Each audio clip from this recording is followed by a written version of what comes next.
આવી છે તવાઈ પીપલખેડ અને સારવણીમાંથી બે બોગસ તબીબ પકડાયા છે। ડિગ્રી વગર મેડિકલ પ્રેક્ટિસ કરતા હતા બોગસ તબીબો જે ઝડપાઈ ચૂક્યા છે અને બે તબીબો ઝડપાયા છે। ઝોલાછાપ તબીબો લાંબા સમયથી દવાખાનું ચલાવતા હતા। મેડિકલ પ્રેક્ટિસના સાધનો સહિત દવાઓનો જથ્થો જપ્ત કરવામાં આવ્યો છે તો 30,000થી વધુનો મુદ્દામાલ જપ્ત કરી અને કાર્યવાહી કરવામાં આવી। નવસારી એસઓજીએ સપાટો બોલાવ્યો છે। રાજન, કેટલા સમયથી આ પ્રકારે તેઓ હોસ્પિટલ ચલાવતા હતા આ બંને બોગસ તબીબો?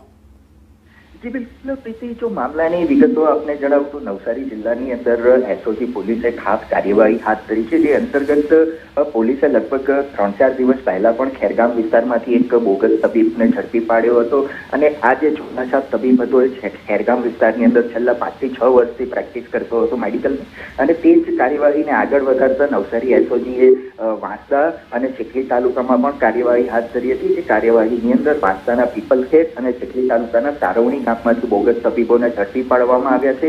એક તબીબ જે છે તે નામ વગર ક્લિનિક ચલાવતો હતો, જ્યારે એક તબીબ જે છે એ સાઈ ક્લિનિકના નામે પોતાનું ક્લિનિક ચલાવતો હતો અને ત્યાં મેડિકલ પ્રેક્ટિસ એલોપેથી પ્રેક્ટિસ કરતા હતા। પરંતુ બંને બોગસ ઝોલાછાપ ડોક્ટરો ઝડપાયા છે। તેમની પાસેથી કોઈ પણ જાતની ડિગ્રી કે મેડિકલ સર્ટિફિકેટ મળી આવ્યા નથી। એસઓજીએ જે છે એમની પાસેથી તમામ મેડિકલના સાધનો, દવાઓ જપ્ત કર્યા છે અને હાલ પોલીસે આગળની કાર્યવાહી હાથ ધરી છે। આભાર તમામ વિગતો માટે રાજન।